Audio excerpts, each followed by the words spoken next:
Howdy, I wanted to talk about Rosewater. This is a point-and-click adventure-style game. If you like those old-school 90 games, if you like the Monkey Islands of them all, then you're gonna really enjoy this game. It's a sort of sequel slash spin-off of Lamplight City, which is a game they had previously done way back, I think it was like 2016.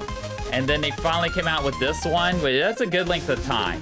I've never played Lamplight City, but after playing this game, I'm really wanting to go back and try that one out as well. But you don't have to play that to enjoy this game. There was times where that game was referenced in terms of events that happened, but it never ruined my experience of this game. In fact, it just helped build that little extra lore around this world. And I really enjoyed my time with the story and the characters of this. I was never that great at point-and-click adventure games, and it was nice because this is like maybe the first one I ever fully finished from beginning to end. I got stuck a couple times along the way, but eventually got my way through. And it's a classic sort of style game that I feel like I don't see anymore. It reminds me of like watching old movies. It's one of those just go on an adventure, go on a trip, and see what happens. Now, when I was first playing it, like the first half of this game is kind of all set up because you are in this Rosewater, which is a town. And you meet some characters along the way. The character you play is a writer who also has a bit of an interesting background as well. And you're trying to kind of find what this new story is gonna be. You meet characters along the way. The next thing you know, you're involved in this long journey that you didn't expect as you start traveling around through the countryside and the area. And it was nice going from that because I thought at first after playing this for a while, you're in there for a little bit in this town. And then they were like, oh, we're gonna travel this new spot. And I was like, okay. And then in this new spot, there was a couple little areas to visit. I'm like, okay, it opened up a bit more. And then the main part of the game really starts kicking off a couple hours into it. And then it became that style of game where it's like, oh, this is a journey game. Literally going from place to place to place as we're moving along towards our goal. And it's all about the journey. You know, that's the thing, these games. They always say it's about the journey, not the destination. Destination's interesting for sure, but to me, it definitely is the journey that sells this game. It's all interesting characters you meet. They all have their own stories going on. You get all kinds of topics covered, from love, cultish stuff perhaps, ghosts, boats, smuggling. It's all there. It hits every little genre it can along the way. And I really liked how this game was animated. It did feel like I was playing an old school animated sort of game. The characters would look at the camera, do a nudge or a wink a couple times at the audience or the gamers who were playing. The characters' mouths would move with what they were saying.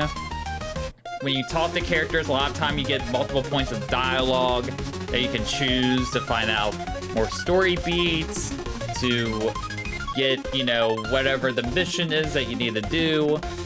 Not only with point-and-click adventure games do you talk to a lot of people, but you also are clicking on a lot of random stuff. Again, part of the thrill is just clicking around on the screen all over the daggone place, hoping you click on something interesting, hoping you find an item of some sort, and seeing what's there. That's what the fun part of it is. The game does a good job of telling you what to look for and not look for. So, it being a point-and-click adventure, you're using the mouse to click the character around. There's arrows that guide you in terms of like, oh, you can move to this next section of this town. You have the arrow become gold with dots to say, oh, this is something that you can look at, but possibly pick up this item. This might be something you need. You have an eye that you can use to just look up something and observe that you might be able to take in for dialogue later.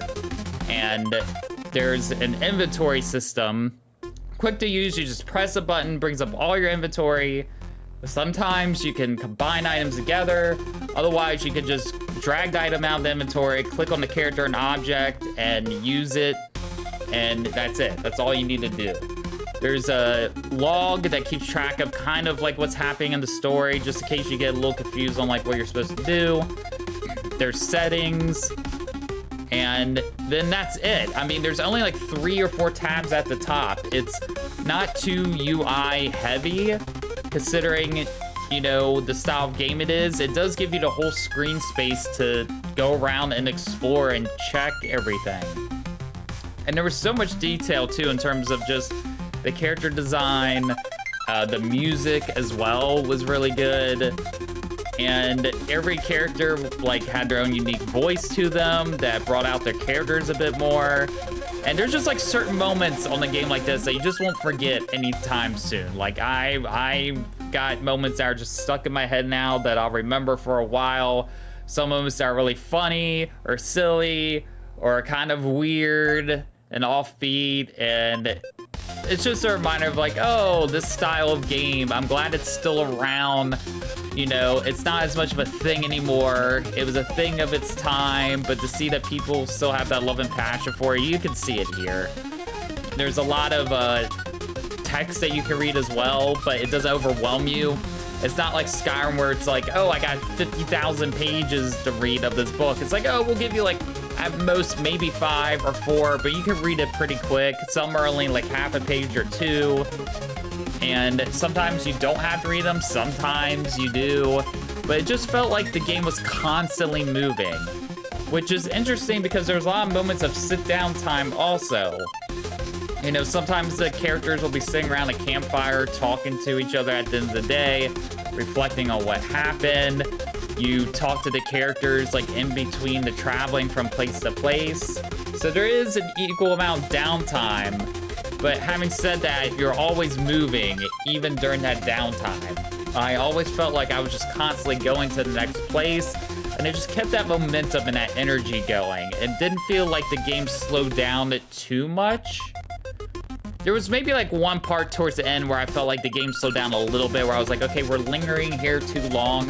But I feel like that happens with every game of this type at some point. It's just kind of part of the system and the DNA. There you have a moment or two where like, okay, this is kind of dragging a little. We could trim this down just a little bit. But otherwise, you know, I was able to constantly keep going all the way till the end. The game took me, I would say maybe 6 hours or so, 6 or 7 hours. I would play it in little spurts, do a couple places, go and then come back another day and play a couple more places. It was nice to kind of visit in spurts. I don't know if playing this game like in one get-go setting is like the way to do it. I think you get more out of it when you play it in little spurts and play a little bit at a time. I think you get more joy from it. The ending could change. A lot of point and click, it's like you're playing one character, you're doing all this stuff, and then you eventually reach an end game where there might be a choice or something that maybe changes something.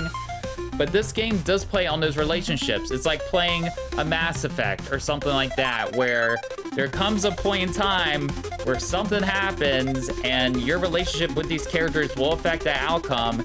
And it does take you through like the last third of the game, really, or maybe not that much, but definitely like the last area, like the last couple hours. And it was interesting because I was like, oh, let me see, and I was seeing that like people had other different outcomes than I did in terms of what characters were there by the end and how they got there, and you get your own unique experience from this. It's something I feel like I haven't seen with a lot of these point-and-click adventure games. Granted, I haven't played a lot of them. I've only played a handful in my life, but they seem usually pretty linear. So it was kind of refreshing to see this RPG sort of element thrown in there where talking to the characters as much as you can does matter, because it forms that bond, and that bond will affect how the end game kind of turns out, or at least who's there for the end game. In conclusion, if you've never played many point-and-click adventures, this would be the one to try out. And if you like it, then go back and play the other game that they did. If you like character RPGs, this is a good intro to a point-and-click adventure. It's got some of the elements in there. It's not too complicated to use. It's a well-made game, and you'll have a good time on this journey.